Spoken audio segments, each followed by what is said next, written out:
Doña Laura, muchísimas gracias por acompañarnos acá en Sobre la Mesa. En realidad lo que queremos es colocar, ahora que además estamos en campaña electoral, cuáles son las condiciones efectivamente que viven las mujeres que están en la política. Claro, un gusto, encantada de recibirles. Por eso quería un poco empezar, usted ha sido una mujer de una larga trayectoria, ¿verdad? En política, ha sido una mujer de partido, ha incursionado en temas que no han sido típicamente femeninos, ¿verdad? Con el tema del Ministerio de Seguridad, con justicia, vicepresidenta, bueno, en realidad, ¿verdad? Diputada. Y bueno, el mayor puesto de representación política de este país, que es la presidencia de la República. ¿Cuál cree usted que son los principales problemas que tienen precisamente las mujeres para ese ejercicio de la política, para ingresar a la política? Los problemas son múltiples. Podríamos decir que hasta hace muy poco todavía habían problemas de tipo legal que no defendían, digamos, esas representaciones de la mujer en la política, ese derecho a través de alguna cuota de estar ahí presente, problemas de tutelaje para que esas normas se cumplieran. Les recuerdo que aplicamos o aprobamos las leyes, pero luego tuvimos que ir a la Sala Constitucional y al Tribunal Supremo de Elecciones a hacer valer esas normas. Hay obstáculos de tipo, digamos, material, como la dificultad que tiene la mujer para acceder a los recursos del financiamiento de la política. El sector corporativo está en manos de varones y hay todo un ritual de conversación y negociación con el sector corporativo que le hace mucho más difícil a la mujer tener acceso a esos recursos. Y finalmente hay temas que tienen que ver, digamos, con roles tradicionales que se han jugado. El cuidado de la familia, las obligaciones del hogar siguen siendo una gran barrera que le impiden a la mujer liberar tiempo para acceder a una actividad tan demandante como la política. Pero más allá de todos estos problemas, de todos estos obstáculos, todos los cuales están siendo respondidos de una u otra manera, a través de leyes, de políticas públicas, para mí el mayor obstáculo que sigue estando ahí, que si bien hay cambios, sigue siendo el mayor elemento de resistencia para la incorporación de la mujer plenamente a la política, son los obstáculos que no son tangibles, son aquellos que no vemos, son aquellos que no podemos tocar, pero que nosotras las mujeres podemos sentir, y es el peso de los estereotipos que hacen parte de una cultura que sigue considerando el poder como algo dotado de características masculinas frente al cual la mujer no puede ofrecer las garantías de un efectivo ejercicio del mismo. Y además, doña Laura, yo preguntaba en una investigación que ahora le comentaba, ¿cuáles eran, digamos, las razones por las cuales algunas mujeres a nivel local ingresaban a la política? Y una de esas características era para ejercer el poder. Y la gran mayoría no escogió esa opción. Es mal visto que una mujer diga que quiere hacer ejercicio del poder, un poder bien pensado, ¿verdad? Un poder para hacer, ¿verdad? ¿Usted se ha encontrado con otras mujeres que están en política que también tienen como esa resistencia de que el poder es como algo que no es parte de ser mujer? Sí, claro, efectivamente, no solamente así lo piensa un sector, yo creo que sigue siendo bastante mayoritario de la población, que en mi caso se hizo la excepción, no tanto por el hecho de que la gente quisiera votar expresamente por una mujer, sino porque fundamentalmente en ese momento había una demanda en relación con el tema de la seguridad, y yo era la que daba más garantías, digamos, a los ciudadanos costarricenses de poder resolver ese problema, pero sigue asociándose el poder a características fundamentalmente masculinas, lo cual es un sinsentido, porque veámoslo de esta manera, el poder es por sobre todo servicio público, claro. Más que otra cosa.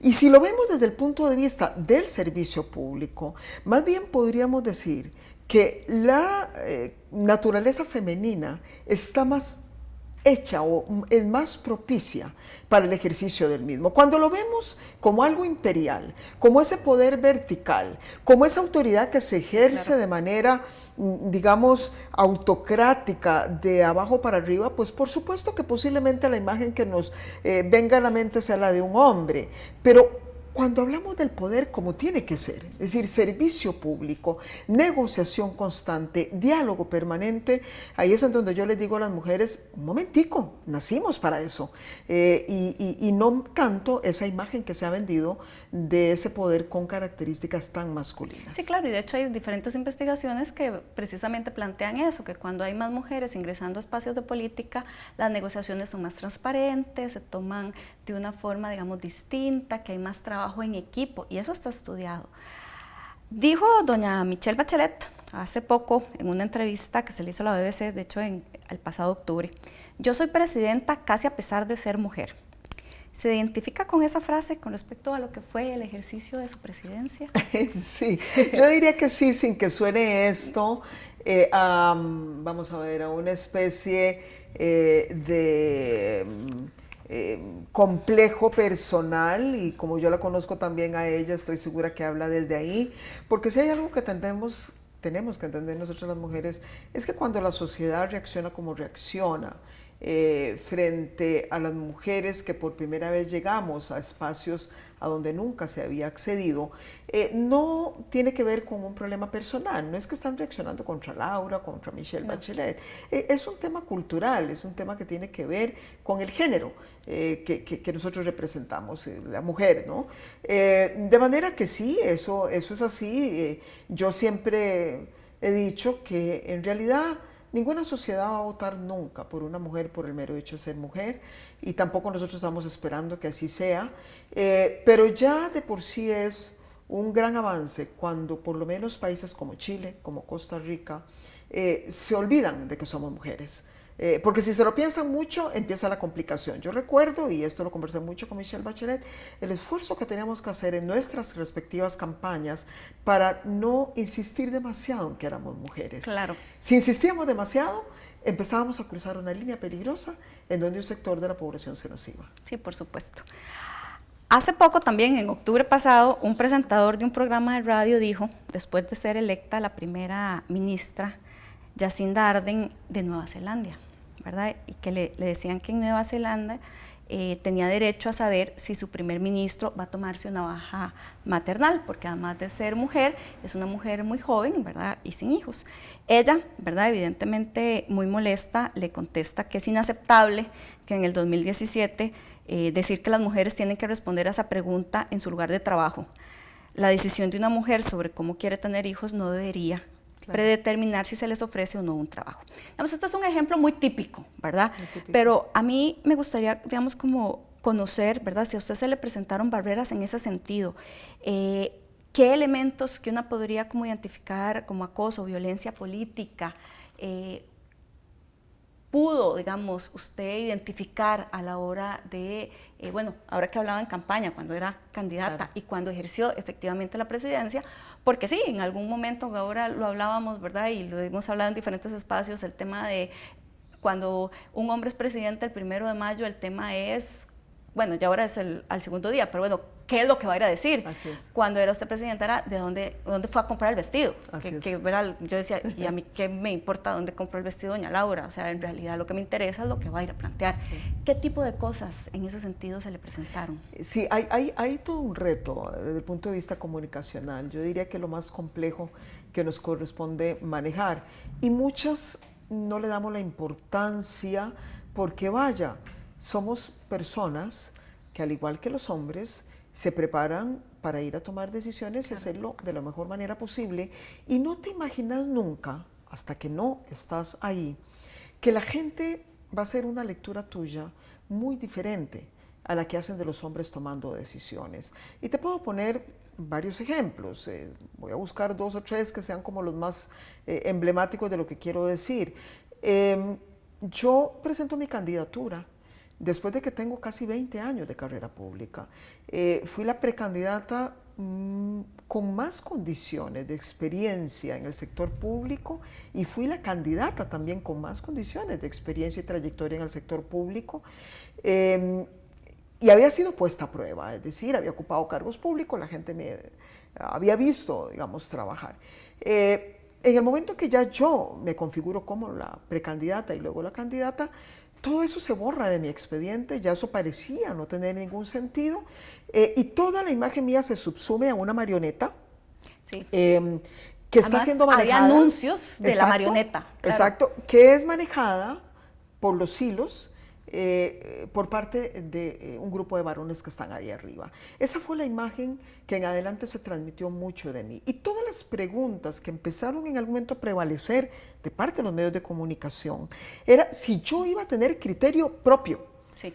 ¿Verdad? Porque habían unos varones de la política que me apoyaban, como yo les decía, pero siempre han habido delfines en la política, siempre han habido gente de mayor edad que apoya a los de menor edad. Eso ha sido así. Hasta ahora se preocupan ustedes de si yo voy a tener criterio propio. Bueno, ahí se reflejaba mucho este estereotipo. El otro asunto fue que muy rápido se empezó a hablar de la agenda light de la presidenta. Sí. Y esto porque, vaya, yo no tenía primera dama. Y mi esposo no tenía por qué hacer las cosas que habían hecho las primeras damas. Entonces mi agenda era doble. Yo veía las cosas fuertes de la presidencia, pero también me apuntaba que al desfile de modas para recaudar fondos, que los chiquitos de la cosa con el cáncer, que las damas grises para recaudar. Y entonces los medios cubrían eso como si fuese primera dama y enfatizaron más ese tema que lo otro, de manera que fueron proyectando una imagen de, digamos, de una presidencia light, ¿no? Y finalmente el otro tema fue la primera entrevista que me hacen al cabo de los 100 días.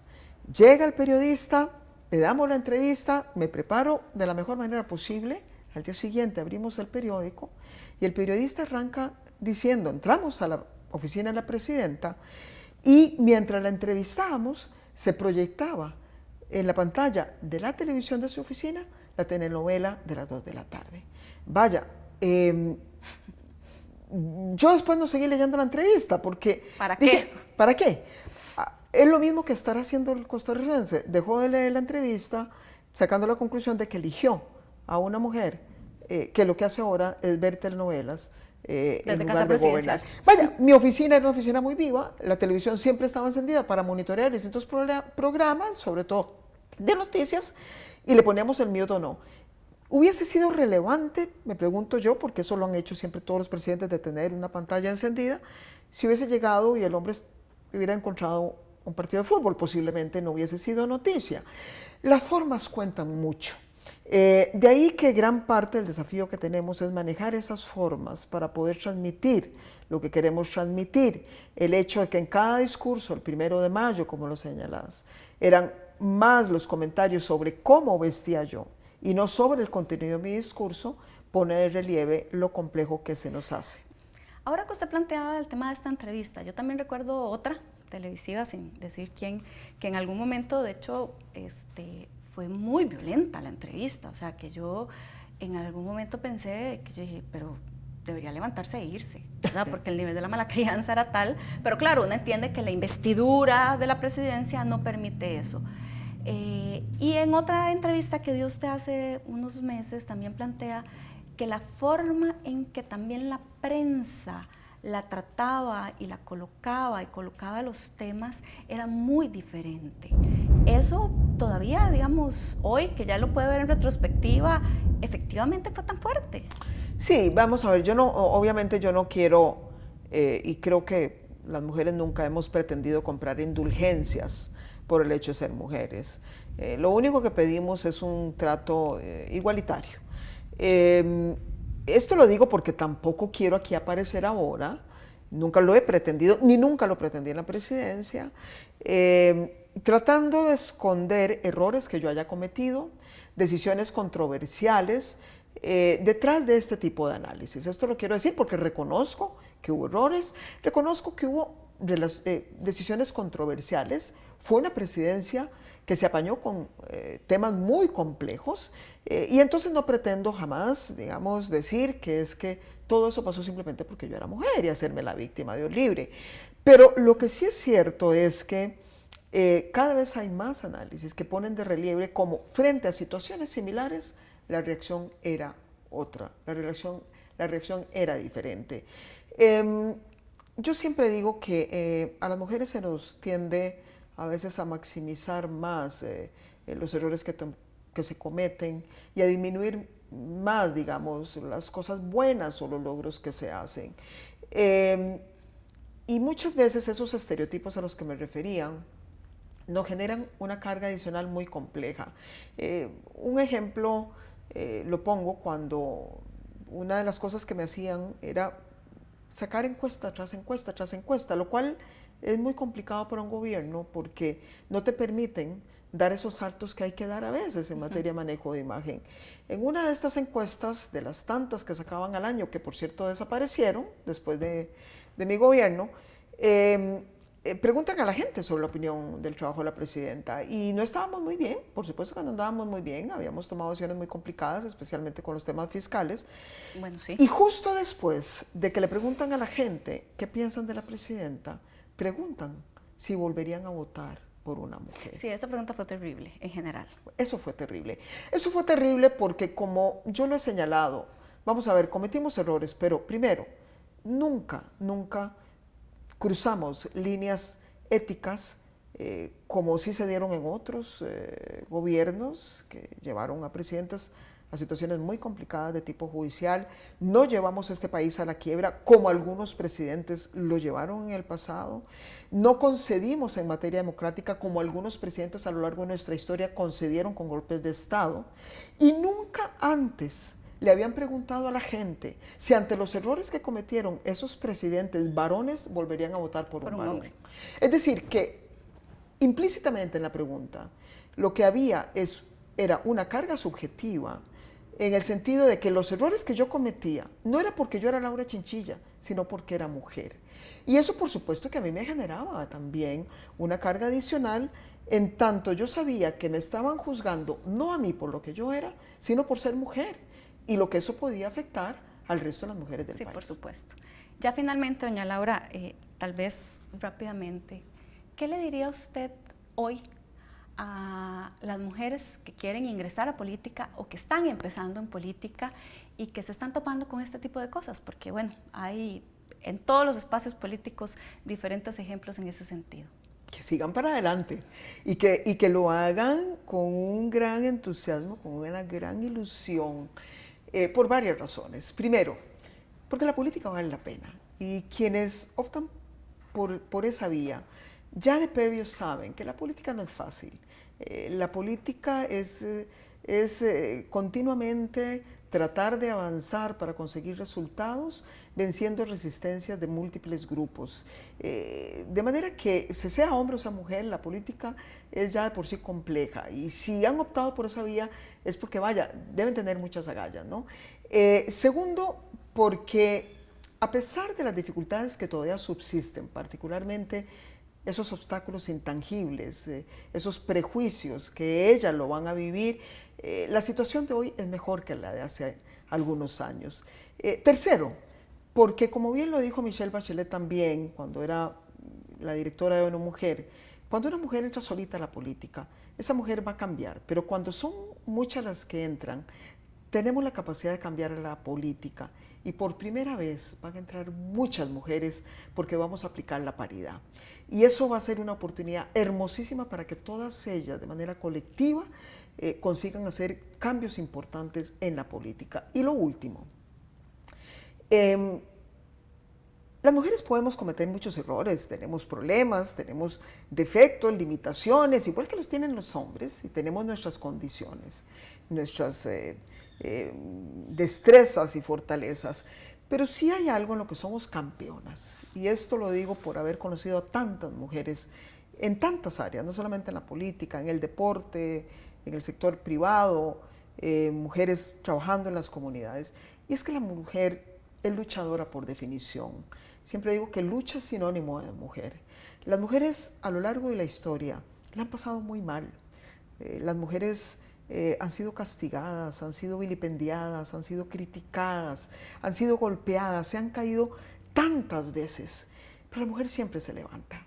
Y entonces ese espíritu de lucha es lo que va a garantizar que todas esas amigas que hoy están pensando en avanzar hacia la política, vayan a hacer posible alcanzar sus sueños, porque a pesar de los problemas que van a enfrentar, siempre van a tener la fuerza para levantarse y para seguir luchando.